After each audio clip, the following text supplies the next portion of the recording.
কোন সূরায় কিছু অসাধারণ বিষয় সাবধানতা আছে জানেন কি আপনারা? সেটি হলো সূরা ফালাক। ফালাক অর্থ ভোর। কুল আউযু বিরাব্বিল ফালাক, বলো আমি আশ্রয় চাচ্ছি প্রভাতের রবের কাছে। প্রভাত মানে ভোর সকাল। আল্লাহ পাক চান রাত শেষে ভোরের যে কার্যক্রমগুলো আছে তার সজীবতা যেন আমরা গ্রহণ করি। মিন শাররি মা খালাক, তিনি যা সৃষ্টি করেছেন তার অনিষ্ট থেকে। এটি দৃশ্য এবং অদৃশ্য উভয় প্রকারের মধ্য থেকে আল্লাহর কাছে সুরক্ষা চাওয়ার একটি আয়াত। ওয়া মিন শাররি গাসিকিন ইযা ওয়াকাব, আর অন্ধকারের অনিষ্ট থেকে যখন তা আচ্ছন্ন হয়। এই আয়াত থেকে আমরা বুঝি অন্ধকারে থাকা অনেক ক্ষতি থেকে আল্লাহর কাছে প্রার্থনা করতে হবে।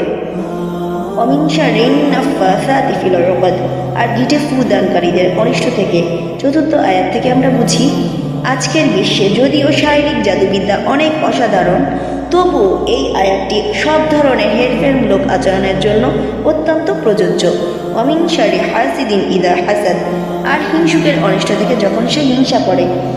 শেষ আয়াতটির ব্যাখ্যা হলো ঈর্ষা এবং বিদ্বেষপূর্ণ খারাপ আচরণ মানুষকে বিপদে নিয়ে যায়।